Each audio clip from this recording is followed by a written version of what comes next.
تو اللہ تعالیٰ نے رمضان کے مقاصد میں جو مقصد بیان کیا، کئی بار آپ علماء سے سنتے ہیں لعلکم تتقون، تاکہ تمہارے اندر تقوی پیدا ہو جائے،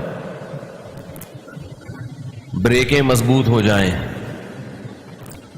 آپ کو معلوم ہے کہ جب آپ نئی گاڑی خریدتے ہیں بریک شو بہت مضبوط ہوتے ہیں، گاڑی جیسے جیسے پرانی ہوتی ہے بریک شو ڈھیلے ہوتے چلے جاتے ہیں۔ انسان کے ساتھ بھی ایسا ہی ہے کہ وہ زندگی کی روڈ پہ، زندگی کی سڑک پہ چلتا چلا جا رہا ہے، درمیان میں خواہشات آتی ہیں، اللہ اسے کہتے ہیں کہ بریک لگاؤ، مگر یہ بریک نہیں لگاتا۔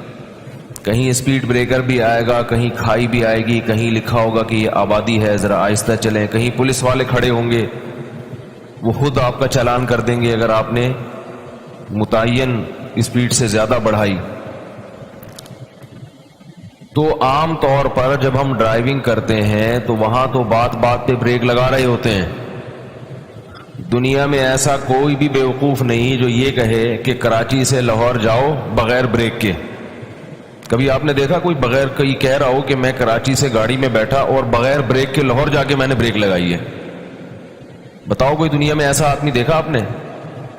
ظاہر ہے نہیں ہو سکتا۔ لیکن عجیب بات ہے کہ جب زندگی کی گاڑی میں ہم بیٹھتے ہیں تو بغیر بریک کے چلتے ہی چلے جاتے۔ جو اللہ نے کہا کہ جب تم اپنی خواہشات کو پوری کرو تو فلاں فلاں فلاں فلاں خواہش ایسی ہے جو پوری کرنے کی تمہیں اجازت بولو بھائی نہیں، وہاں بریک لگانی پڑے گی۔ مگر ہماری بریکیں فیل، لگاتے چلے جاتے ہیں، کام کرتے چلے جاتے ہیں۔ تو اللہ تعالیٰ پوری زندگی کی گاڑی ہی روک لیتے ہیں رمضان میں، اور ہمارے بریک شو تبدیل ہوتے ہیں کہ ان کی بریکیں ہو گئی ہیں ڈھیلی۔ اب ان سے کھانا پینا چھڑوا کے اور ان کی خواہشات پر پابندی لگا کے ان میں نفس کے خلاف مجاہدہ اور ناجائز چیزوں کو دیکھ کر بریک لگانے کی صلاحیت بڑھ جائے۔ تو یاد رکھیں، جو شخص رمضان اس نیت کے ساتھ گزارے گا کہ میں نے گناہوں سے توبہ کرنی ہے، حقیقی معنوں میں رمضان اسی کو فائدہ پہنچائے گا۔ جو اس نیت سے رمضان کے روزے نہیں رکھتا تو رمضان کے روزوں کا ثواب تو مل جائے گا مگر مقصد حاصل نہیں ہوگا۔ اسی کو رسول اللہ صلی اللہ علیہ وسلم نے فرمایا، رب صائم لیس لهم فی الصیام الا الجوع۔ آپ صلی اللہ علیہ وسلم نے فرمایا بہت سے روزے داروں کو روزے میں بھوک کے علاوہ کچھ بھی حاصل نہیں ہوتا، کیونکہ وہ روزہ رکھ کے بھی غیبت کر رہے ہیں، روزے رکھ کے بھی گناہ کر رہے ہیں، بد نظری بھی چل رہی ہے، سارے الٹے سیدھے کام روزہ رکھ کے ہو رہے ہیں۔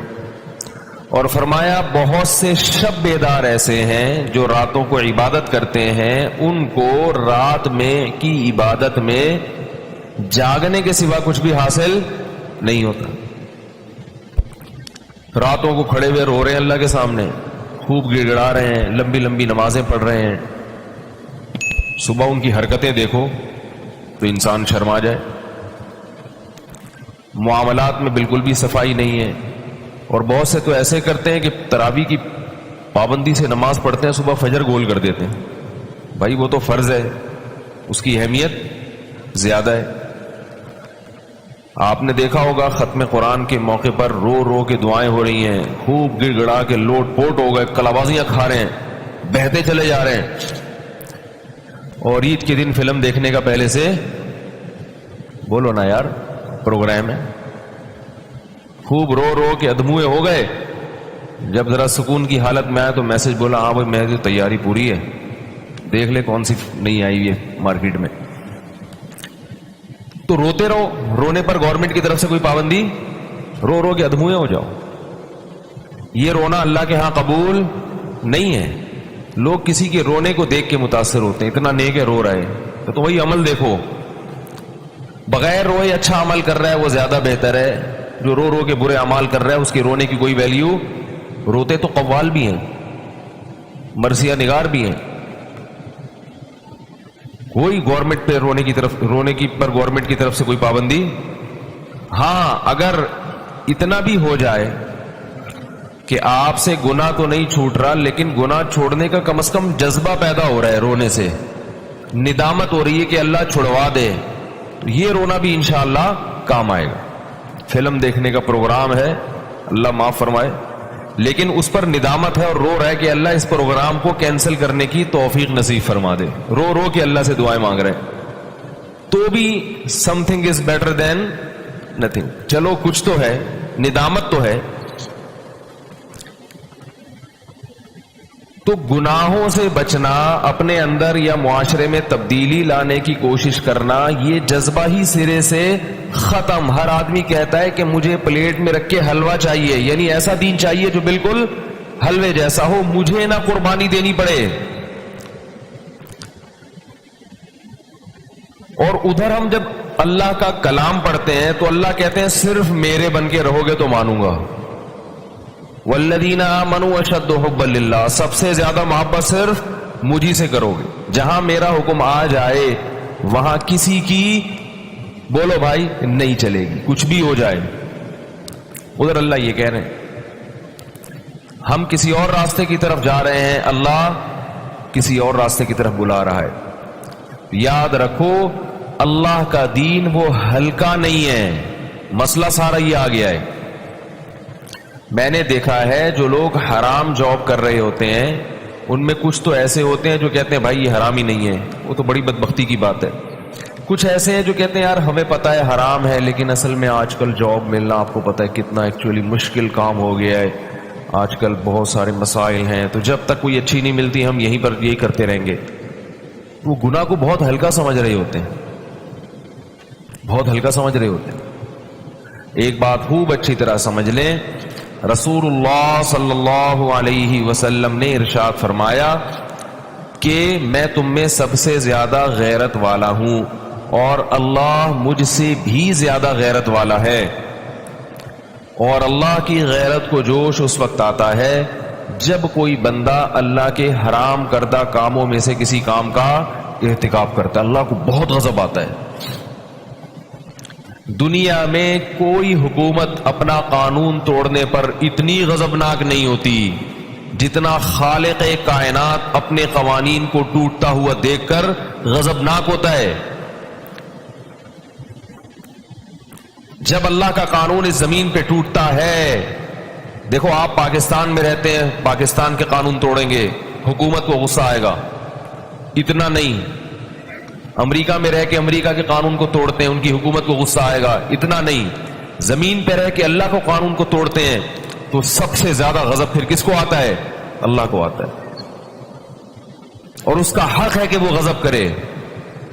فرق صرف اتنا ہے کہ دنیا کے قانون کو توڑنے میں سزا فوراً ملتی ہے، اللہ کے قانون کو توڑنے میں سزا فوراً نہیں ملتی. کیوں؟ اس لیے کہ اللہ کی ایک صفت حلیم بھی ہے، حلم. یہ نہ لگائیں، شور ہوگا اس سے، ہوگا مجھے پتا ہے نا. تو اللہ کے قانون کو توڑنے سے فوراً سزا نہیں ملتی، سمجھ رہے؟ وہ فوراً سزا نہیں ملتی اس، کیونکہ اللہ حلم ہے، بردبار ہے، مہلت دیتا ہے. تبھی اللہ تعالیٰ نے سزائیں بہت سخت رکھی ہیں، کیونکہ اللہ سزا دینے میں جلدی نہیں کرتا. اس لحاظ سے اس نے اپنے بندوں کو ایک سہولت دی ہوئی ہے کہ فوراً نہیں دوں گا، توبہ کا موقع دوں گا. لیکن جب دوں گا تم نے اس توبہ کے موقع سے اگر فائدہ نہیں اٹھایا تو پھر جو سزا ملے گی فَإِنِّي أُعَذِّبُهُ عَذَابًا لَا أُعَذِّبُهُ وَلَا يُوثِقُ وَثَاقَهُ أَحَدٌ. فرمایا اللہ کی پکڑ سے زیادہ کسی کی پکڑ ہے نہیں. دیکھو اللہ تعالیٰ نے فرعون کو مہلت دی، کتنی مہلت دی اس کو، ہزاروں بچوں کا قاتل پیغمبر کے مقابلے میں آ کے کھڑا ہو گیا، سالوں سے بنی اسرائیل پر ظلم کر رہا تھا، سارے جرائم تھے فرعون کے اندر. انا ربکم الاعلی، رب ہونے کا دعویٰ بھی کیا، ظالم بھی تھا، ہزاروں بچوں کا قاتل بھی تھا، اور معلوم نہیں کیا کیا. کتنی مہلت ملی ہے، بار بار مہلت دی گئی کہ اب توبہ کر لے، اب توبہ کر لے، اب توبہ کر لے. لیکن اللہ فرماتے ہیں جب اس نے اس مہلت سے فائدہ نہیں اٹھایا تو ہوا کیا ہے کہ اللہ نے اس کو سمندر میں غرق کیا. فَأُدْخِلُوا نَارًا, سمندر میں غرق کیا. قرآن کہتا ہے کہ النار یعرضون علیہا غدوا وعشیا, سمندر میں غرق ہونے کے بعد آگ میں گیا ہے, اور جس آگ پر صبح و شام جلایا جاتا ہے. وَيَوْمَ تَقُومُ السَّاعَةُ, جس دن قیامت کا دن قائم ہوگا, ادخلوا آل فرعون اشد العذاب, حکم دیا جائے گا کہ اب اس سے بھی زیادہ سخت عذاب میں اس کو ڈال دو. صبح و شام آگ پہ جلایا جا رہا ہے. یہ اللہ کی قدرت ہے کہ پانی میں ڈال کے بھی کہاں داخل کر رہے ہیں؟ آگ میں. کیونکہ یہ پانی دنیا کا پانی ہے اور وہ آگ برزخ کی آگ ہے. اس کی مثال ایسے ہے, آپ پھولوں کے بستر پہ سو رہے ہو لیکن عالم خواب میں آپ پھانسی کے پھندے پر لٹک رہے ہوتے ہو. لوگ کہتے ہیں نا کہ پانی میں آگ کہاں سے آ گئی. پھولوں کی سیج پہ آپ سو رہے ہو اور خواب میں آپ کہاں ہوگے؟ پھانسی کے پھندے پہ. ایسا ہوتا ہے کہ نہیں ہوتا؟ تو عالم دنیا میں وہ پانی میں داخل ہو رہا ہے, مگر عالم برزخ میں یہ جو لوگ کہتے ہیں نا ایتھیس قسم کے کہ یہ مردہ تو کہیں بھی ہمیں نظر نہیں آتا کہ عذاب میں جل رہا ہے, کچھ بھی نہیں. تو بھئی یہ یہاں نظر نہیں آ رہا آپ کو, آپ اس کی جگہ لیٹو, آنکھیں بند کرو اور اسی جہان میں پہنچو, آپ کو بھی سب کچھ نظر آئے گا. اللہ تعالی ہم سب کو اپنے عذاب سے بچا کے رکھے. تو کیسا سخت عذاب آیا اس کے اوپر, ہمیشہ جلتا رہے گا. کروڑوں اربوں کھربوں سال گزر جائیں گے مگر اسے آگ سے نجات نہیں ملے گی.